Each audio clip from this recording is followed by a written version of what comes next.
Hello and welcome to today's LSA Training for HMIS Part 2 webinar. My name is Maria Berg. I am in Product Marketing at Ecovia Solutions. Our presenters today are Eric Wilka, HMIS Product Manager, and Dan Fox, Product Manager. And with that, let's get started. Thanks, Maria. All right. Good morning or good afternoon, everyone. So we're going to get started. And today we're going to cover some general information first, just give some context for the training.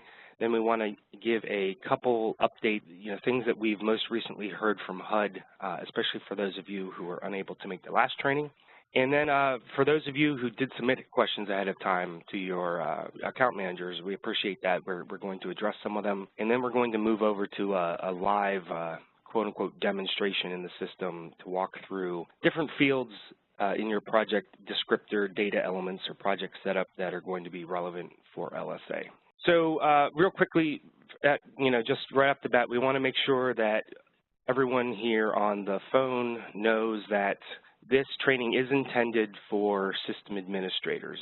Now, we certainly understand, of course, that you're likely going to want to take information back to your respective communities and your leadership and your supervisors and what have you. But we are intending this for the system administrator audience, specifically, because the LSA is a system-level report, and much of what we want to talk about comes from a system-wide perspective. As far as data quality notes here, with some of the questions we've been getting, we realize, and it's very natural to do this, it's natural to worry, how is my data quality going to look in X report? And, there's this kind of general perception that for each report, focus on getting that your data quality issues to 0, and so you want to know exactly what to tweak in order to get that to happen. But HUD has actually, at least in the vendor calls, been pretty specific about what they are looking for from a data quality perspective, and it falls in line with their kind of data quality framework that they released a couple years ago, and they really are focusing on accuracy, completeness, and timeliness. Specifically at this junction, accuracy and completeness. I imagine some point in the future they'll also be looking at timeliness, but that's not their focus at the moment. And so when HUD says, please focus on your universal data elements and your project descriptor data elements, make sure that they're accurate and complete. That really is what they're focusing on when it comes to data quality. They actually went so far in the last vendor call as to say that they have not yet made any determination as far as LSA is concerned about data quality thresholds that they're going to be looking for. They're kind of in a wait and see mode. They want to see, what happens across the country, what kind of data rolls in, and then presumably at some point, unknown point in the future, they'll start issuing some guidelines. But for this first year, they're waiting to see how it goes.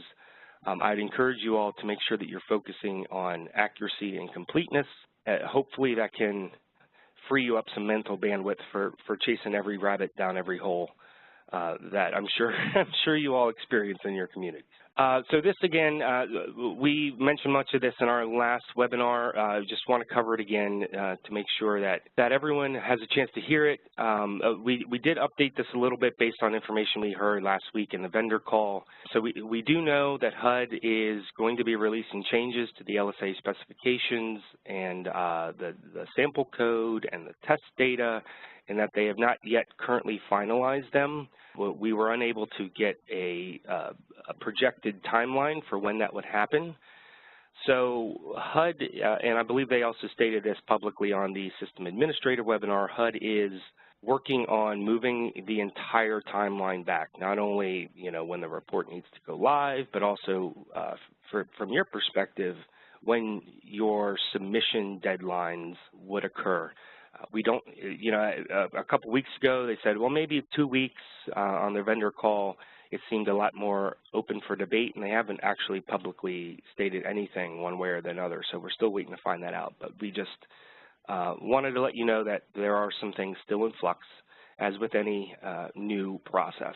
What we do know about how, at least for this first year of the LSA, what we do know about their submission process is that they're looking at it in a bit of a tweaked version from how we're used to seeing it in past AHAR processes. And what they are communicating to us is that when the HDX 2.0 goes live, so to speak, and is ready to accept submissions, it sounds like they're going to be using kind of a 4-step submission process. So the first 2 steps will really be all about testing uploads, making sure things work, making sure the validation works on their end. So they're thinking about having a deadline that they'll roll out saying, you must attempt an upload by such and such date. In that case, they'll even though the report period will technically be open, they'd be treating it as more of a beta test.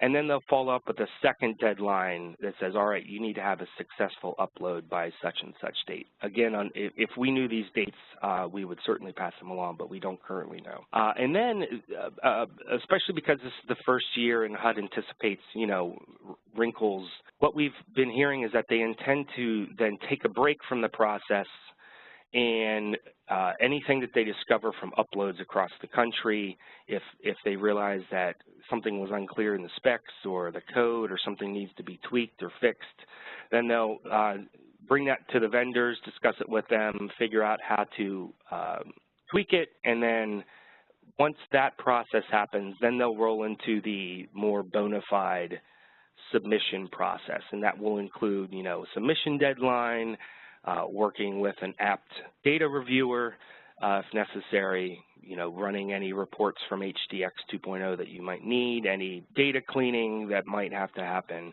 And then much further down the line, they'll have a deadline that you'll need to, push the confirm button. We're ready to submit this. So you guys will certainly get a copy of this slide deck, so you'll be able to revisit this as well. At the end, we put some resource links to try to help point you in the right direction of where various bits of information are. So now we're going to roll into the questions here specifically that were asked. I did tweak some of the language to make them a little more broadly applicable, hopefully to most of you, and just for clarity's sake. But one of the questions we received is, do I need to record DV projects, or as HUD calls them, victim service provider project, in my HMIS? And the answer is emphatically yes. HUD has, back in 2010, they said all project data must be included in HMIS. Then they walked away from it a little bit, and then a couple years ago, they've returned to the previous guidance and actually made it required. This, of course, applies across the board. All continuum projects are required to be set up in HMIS, regardless of who they're funded by and regardless of if they collect client data. So with victim service providers specifically, though, there is that caveat, of course, that victim service provider projects are permitted to have a blank street address field, just in case someone's concerned that, the project location, street address, or I should be more precise in this case, make sure that the street address doesn't, give the project away, its location away. So then commensurately, there's another question that kind of fed right into this question, and it was, do I need to record inventory data for DV projects even though they're not, actively using HMIS? And yes, HUD considers inventory to be part of the required project descriptor data elements, and they must also be set up in HMIS. And it's important to note that the LSA is pulling inventory data from your projects that are set up in HMIS, which is why it's so critical to have these all set up. HUD's never really used HMIS before for pulling inventory, at least not anything that looked like a mandate, and now we're starting to see that happening with the LSA.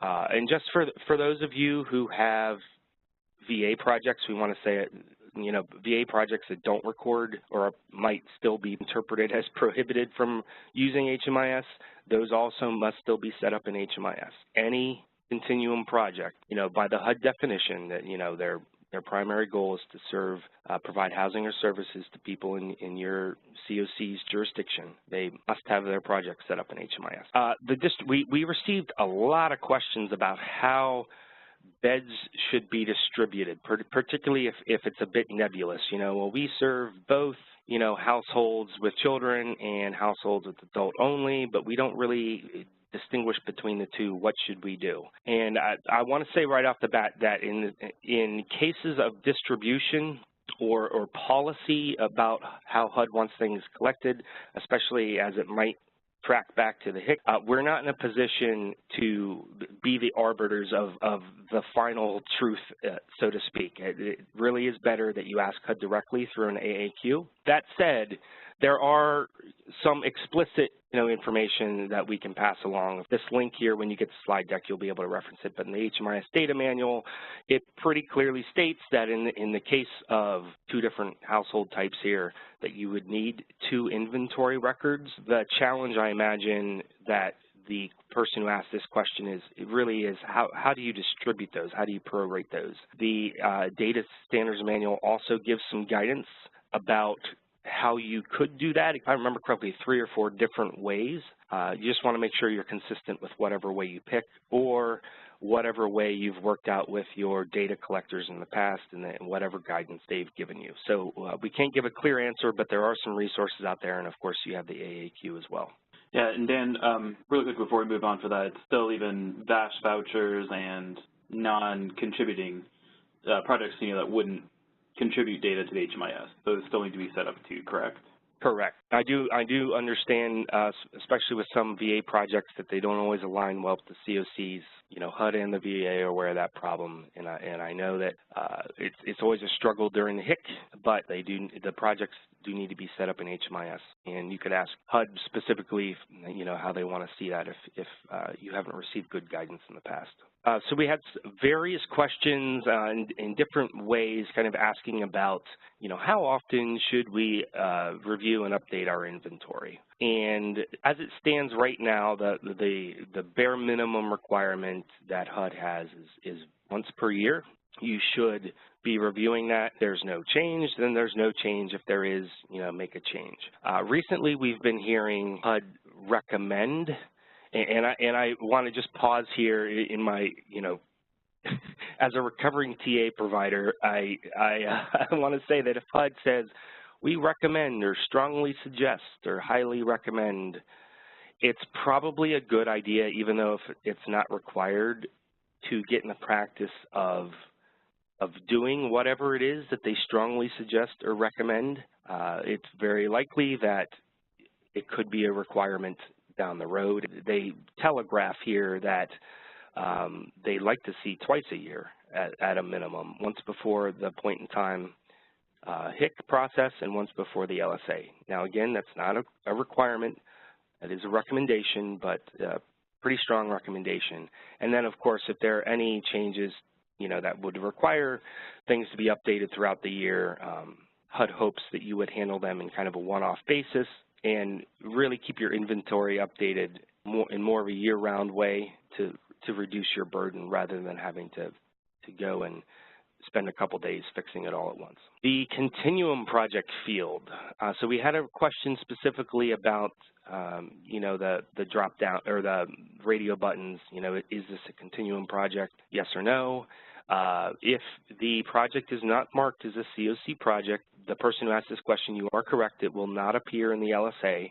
That said, I do want to provide a kind of a large caveat here. I imagine that there are some of you, at least historically, I remember even when I was an admin, we had, various, whether it be administrative projects or projects that we were testing with, maybe didn't want released into the wild that we had in our system. There might be certain cases where it would be appropriate for you to select no to exclude a continuum project from the LSA.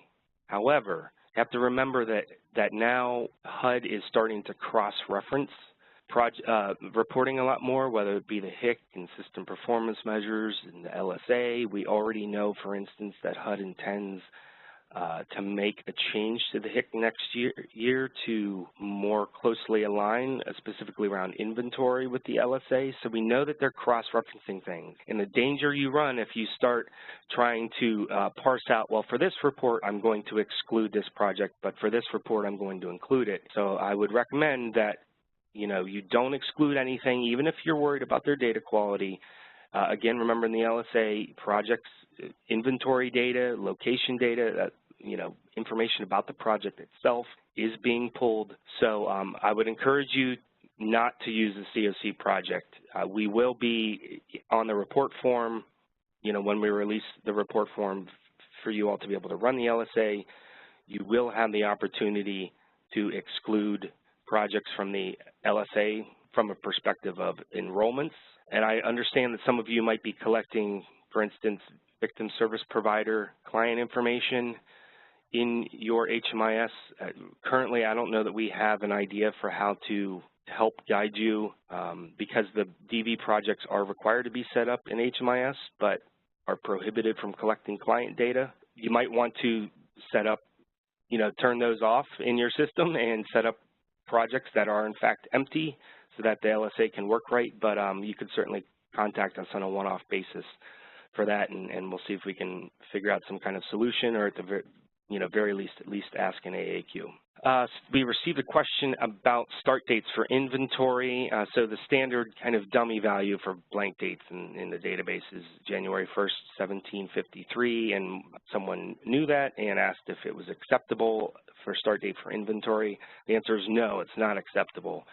Remember that the inventory start date, you know, it can't be before your project start date, and the project start date really does need to be accurate. And although HUD has said if you have projects, you know, for which you don't know the start date that date back before October 1st, 2012, you can estimate those project start dates. We also received a question about HOPWA projects, specifically for a tenant-based rental system project, where they said that the beds are projected.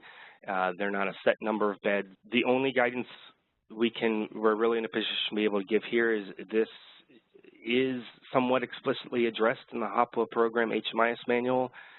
It just simply states that your HOPWA inventory should match your HIC. If there are nuances that you need addressed, again, we certainly encourage you to submit an AAQ. Just make sure you submit it specifically to HUD's HOPWA AAQ pool because there is a different group of TA providers that answer those questions. All right.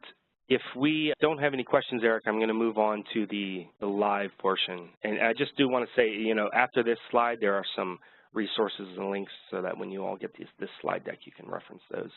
It's pretty standard links, though, that you probably already have access to. All right. So now what I'm just going to do real quickly first, we want to go through a project, you know, kind of a typical project setup, point out which fields are being referenced for the LSA. And then I understand there was some confusion about the information date that HUD has been calling out some kind of tweaked, updated guidance. I don't know what they were looking at that caused them to really focus on the information date. But I do feel badly that when I tried to present this information last time, I think we kind of conflated, which is natural, I think, for these kinds of questions that happen, that we, rather than just focusing on the information date, as HUD asked, I think we might have confused the issue a little bit more by also working in backfilling. So we want to parse out those two examples and hopefully do a better job this time around. So you want to make sure you go to set up data management here in your projects. And I've just set up some dummy projects ahead of time. So I'm just going to go in here and edit one. So on this project setup screen, and I know that there is, it can be a little confusing sometimes, you know, when you think, well, the form requires certain things and not certain other things, and that was done in, you know, in order to provide flexibility. But the LSA does require some of these non-quote-unquote required fields on the form. And I don't even know that you can necessarily say that LSA requires it. The data standards require it, and the LSA really just is kind of enforcing it. So obviously, project name is, you know, required. The operating start date of the project, and again, remember that this, you know, should be accurate. And if it was before 10/1/2012, HUD just says you know, if you're not exactly sure, you can estimate. That's fine with them. The project type, obviously this is important. If you select emergency shelter, you're going to get, you know, the method for tracking, entry, exit, or night by night. The HOPWA type is not important for this. The housing type is being used for the LSA. And again, I'm just going to kind of blow through these to make sure that we highlight the ones that are applicable, and then if there's anything we need to go back to, we will. And I already know we need to go back to inventory. Target population. So this is one specifically we want to call out where in other, specifically other reporting formats, reporting forms like SAGE that uses the CSV, it's okay for this to be left null. We're not sure why on the HDX, but it's important to note that HUD and APT and the contractors they have building out the HDX 2.0, that system's still in flux. We know that they're still working out, you know, exactly how they want things validated. Currently, it's flagging null values for target population. We don't know if that's the way it will stay or if that's something that they will fix to align with SAGE, for instance, but we recommend for target population that instead of leaving this null, you at least select not applicable if you don't have one of these target populations. Victim service provider, again, this needs to be explicitly selected, yes or no, and then this is the continuum project field that I referenced earlier. Any project that HUD defines as a continuum project, anyone providing housing or services to a homeless population, this should be selected yes. And then these fields, these are really just your COCs and your organizations. You want to make sure that you select all COCs that are applicable here.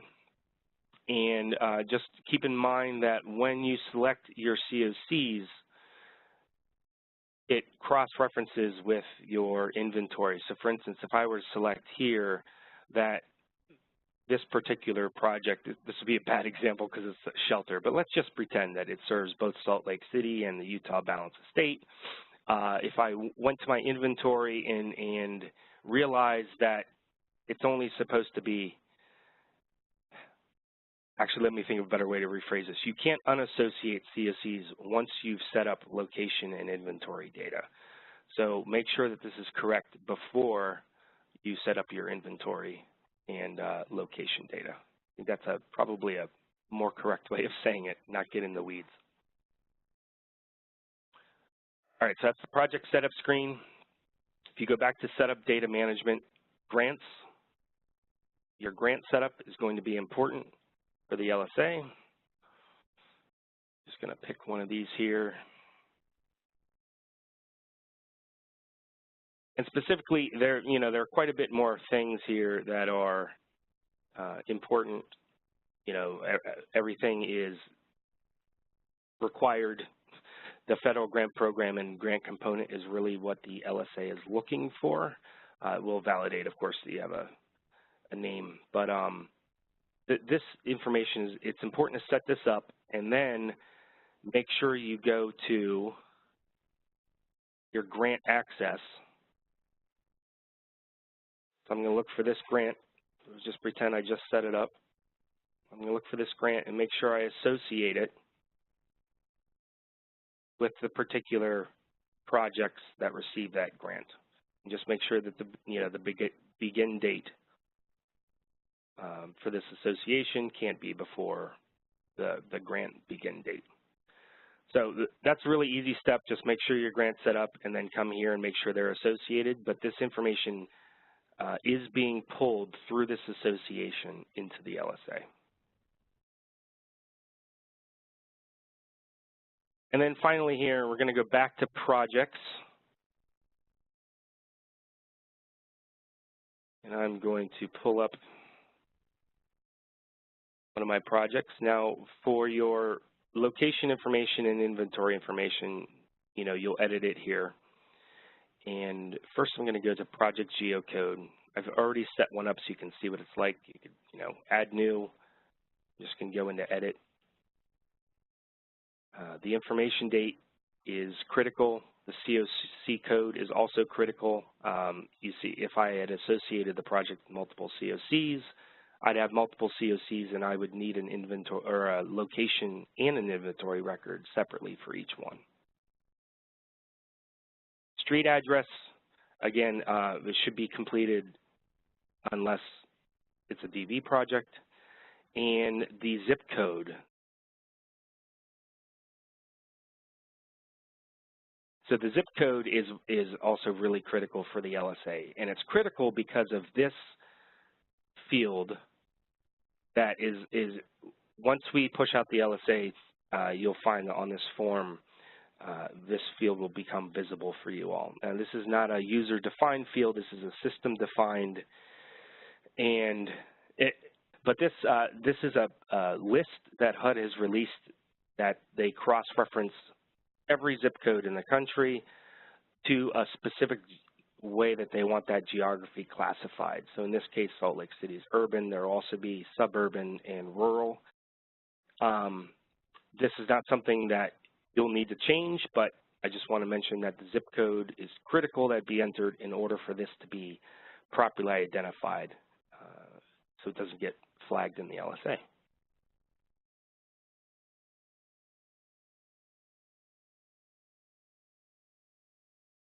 If I go back to my project here, now I go to bed and unit inventory information. So I'm not going to dwell on inventory information date right this second, but obviously information date is critical, start date's critical, COC obviously, anything flagged in, as required is critical. The bed and unit inventory, even though not required in this form, is in fact being pulled into the LSA. For your emergency shelter, this bed type and availability will show up for you. And these are HMIS participating beds should certainly be filled. The veteran bed inventory and youth bed inventory, this is another example of a data validation kind of question mark for us.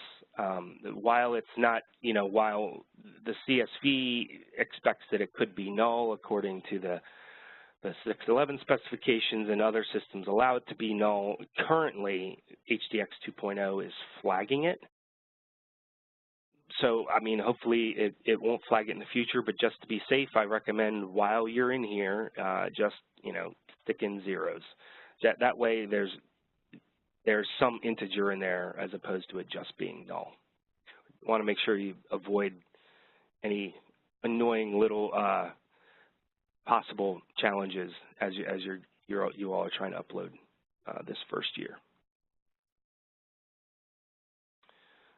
So, Eric, any questions about this so far? Literally just the fields that are important for the LSA. Not about fields that are important for the LSA. I think you're going to do a slower demonstration of adding inventory in just a minute here, correct? Correct. Okay. So I'll do that now then. Just pull up my Word document. So what we wanted to do here is I have a couple scenarios. So the first scenario is going to be me pretending that I'm, entering data timely and I have to go back and change an inventory record for some reason.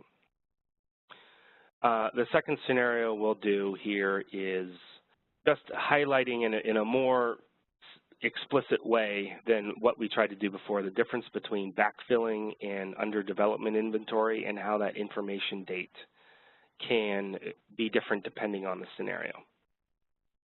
So in this first scenario, I'm actually going to go in and create some inventory, then I'm going to modify it, and then I'm going to, add a new record on top of it. All right, so I'm just going to, for simplicity's sake here, pick this permanent supportive housing project and add new inventory. So in this scenario here, we're simply pretending that the project opened on October 1st, 2017, and I found out about it immediately, and I'm going in to edit it. One thing you'll find in these scenarios, these gray columns, these are system-generated dates that are HUD required. In this particular scenario, obviously, if I create a record today, the system-generated dates are going to be today, but we're going to pretend for argument's sake here that I'm doing this on October 1st, 2017. So in this particular case, since I'm entering the inventory and the day I enter the inventory is ready to go live, it's ready to be used, the start date, which is, 10/1/2017, is going to be the same as the information date, so 10/1/2017. All right, so the information date signifies that, as of this date, information is accurate, and I'm not entering under development inventory, I'm simply entering new inventory. So I'm going to select my COC here. End date, I'm going to leave blank. Household type, we'll just pretend that it's households for families here. So I want to make sure I fill out all of this, even though it's not required. So I have 10 beds, 1 unit. I'm going to say 0 and 0 for veteran and youth, 0 for chronically homeless, and we'll say that for ease of example, all 10 are participating in HMIS. All right, so I'm going to save that record. Now I have an inventory record. Now, let's say that on today's date, 9/13/2018, I find out that this project has lost 5 beds. So what I need to do is a couple things. I need to edit this original record to reflect the change, and then I need to create an additional record for the changed inventory. And the reason this is important is because HUD wants to be able to track a history over time. Specifically with the LSA, it references 4 points in time in the LSA that it looks at housing inventory. So just focusing on the LSA specifically, they're definitely trying to look at history at different points in time throughout the year. So they want us to maintain that. So we're going to say that today this project lost 5 beds. So first what I need to do is I need to go in and edit this old record. And what I'm going to do to edit this old record is I'm going to keep this information date the same because as of that date, the information date was accurate, but my end date is going to reflect that I'm closing out this record. And between that and the hidden system-generated date of today, those dates will cover my closeout. Now, the thing you want to remember is even though I'm closing this out today, because I need to enter a new record that signifies this record is starting today, I need to close out the old record for the day before. So I'm going to enter yesterday's date, so 9/12/2017. This date, the end date for any, if an inventory record needs to be changed, the end date should always be the day before the information date on the new record. So as far as everything else is concerned, nothing else technically changes, even though it might be tempting to go in here and say, oh, well, I've, decreased by 5 beds, so I'm just going to change the bed inventory to 5 beds, HMIS participation to 5 beds. The thing you have to remember is this is being used as a historical record, so you want to make sure that as of this information date, this information was accurate. And not change this record, because if you change this record, then it changes, essentially your historical record is this record, and so you would be changing your past history. So I'm just going to enter my end date here. I'm going to save this, but now I need to indicate what the new inventory for this project looks like. So I'm going to add a new record. So because I found out about this, or because this applies today, I'm just going to leave that information date as today. Select the Utah balance of state again here. Now, here's the tricky part. Because the 5 beds I'm about to enter are still part of the original 10 beds, this start date should be the same date as the date of the original record. So for in this example case, that's 10/1/2017. Then the natural question is, well, wouldn't the system double count those if they were reporting? And for that, the way that HUD intends the reports to be looking at inventory at various points in time is based on this information date, not the start date. So in this case, you know, everything else but the bed count changed, so it's just going to be my new beds. Same, I just have 5 beds now. So if I look at this old record, you know, if I looked at it, for instance, if a report looked at it for January 1st, 2017, it would reference this information date and see that there were 10 beds, and then if it looked at it, you know, a month from now in October, it would see that there's only 5 beds of the same type. So now let's say next year 2 units are added for a total of 10 beds. So even though, again, the system dates are going to be off because I'm creating all this today, so let's say hypothetically in the future I go, you know, on March. In this case, I find out about it a couple days late, so I go in on March, and I need to add a new record to account for these new beds. Now, I would not edit this record that I just created, the one that doesn't have the I picked the wrong one. Hold on. Actually, while you're on that one, Dan, do you want to make that end after the start date? I'm sorry, what? Do you want to, should that be 9/12/18, I take it? Oh, yeah. That's more for demonstration purposes. Sorry. Yeah, we want to be precise. Apologize if I knew I was going to confuse something up. It's tough to try to explain this concept and do it at the same time. So I do not want to enter this record that's currently open. So I have this one record with the 5 beds that's an end date. This would be considered a change. HUD wants me to create a new record. So again, I go in and I create the new record. Now this will mean that I'm going to have 2 records open at the same time. That's okay. Again, the information date will be what's cross-referenced to figure out from a reporting standpoint what beds are open at what time. So in this particular case, you know, I'm entering this date in the future, and so I'm going to use the future date of I'll just use 1/28. We'll pretend that's the day that I revisited this. Utah balance of state. So again, the start date in this particular case is going to be 1/28/2019. I'm just going to, for simplicity's sake, continue with this. Now I have 10 additional beds that came online and 2 additional units. So I don't want to sum up the old with the new. I want to keep the new separate.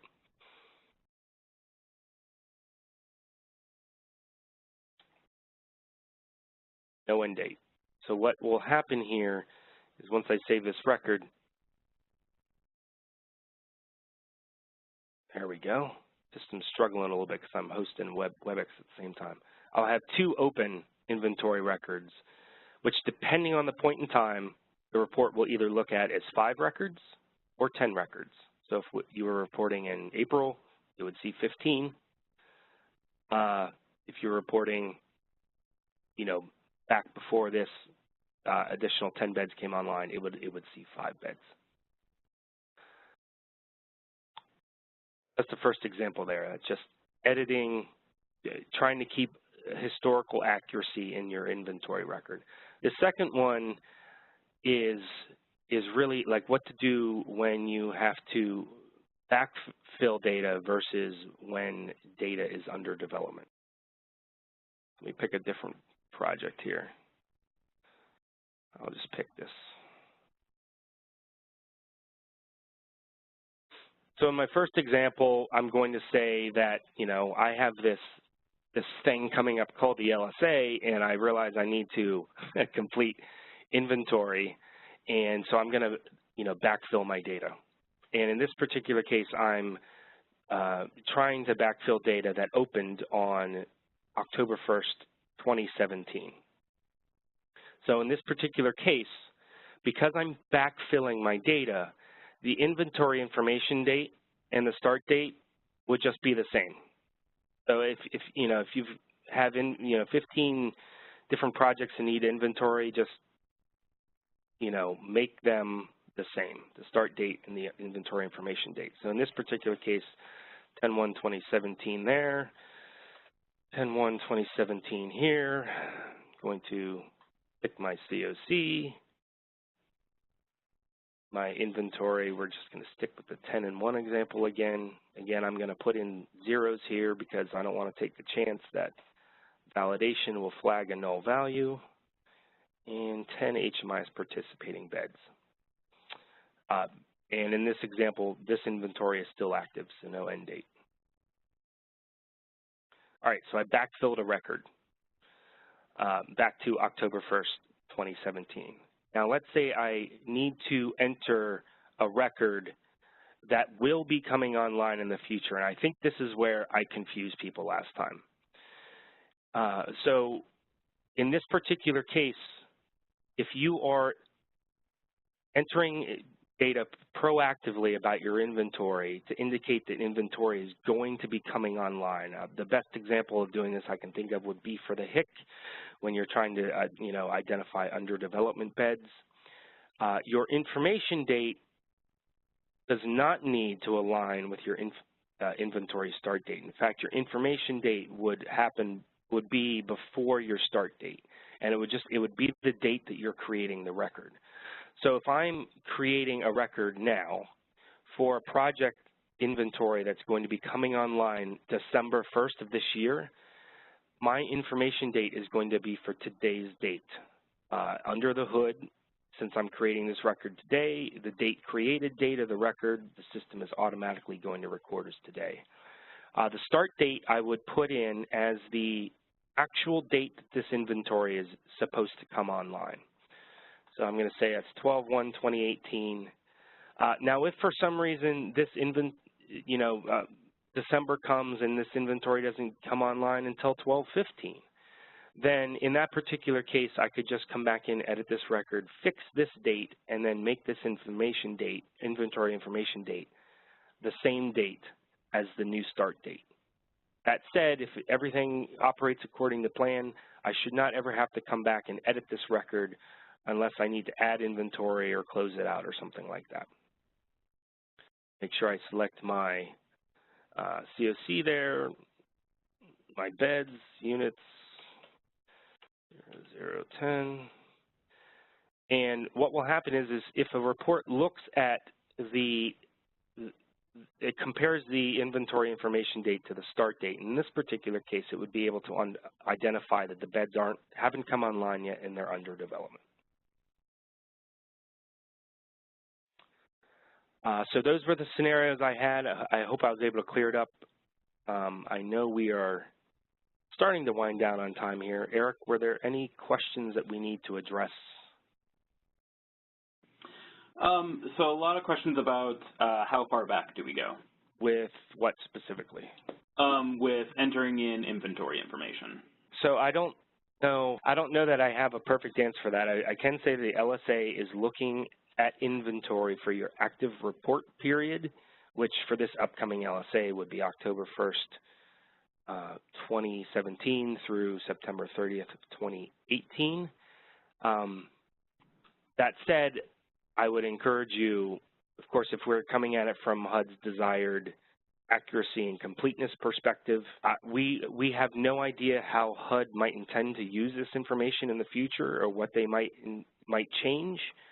And the fact that we know that they are considering changes to things like HIC means that they're thinking about it. So if you're in this section completing your inventory anyway, even though it might take you a couple more minutes to be more complete, it might be worth your time, rather than having to, come back and backfill again in the future if something changes. Might be worth your time to just try to take care of it all at once. That said, the inventory records that will be compared are for the active LSA report period. Anything you want to add to that, Eric? No, I think it's mostly when it comes around to like the dating of like inventory start. It's mostly the guidance we have is to make sure it's accurate. So it shouldn't be we shouldn't be worried about making sure everything has a inventory start date of 10/1/17. The guidance is mostly just to make it accurate. And in retrospect, I wish now I had picked a different date than 10/1/17 because it does overlap with the report period, and I did that unintentionally. That's fine. And then let's see, some other ones we had, projects that serve more than one household type. We did cover that before, where you do need a new row for each particular household type to get that information. And then for just in general with the information you're entering in on those fields, those match up with the CSV specifications. So if you're looking at your records in your rows in your CSV, you will see those corresponding rows here in Client Track. Some questions and about...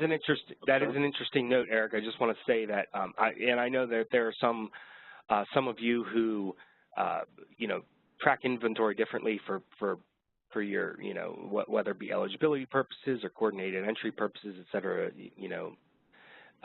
This particular form is meant to track inventory, and HUD's they envision it in this kind of flat data collection process where each row here would correspond with the row in a CSV, and so that's why you need to make sure to fill out this one according to HUD rules. For some documentation, we will be including a section in the LSA release notes on going over this.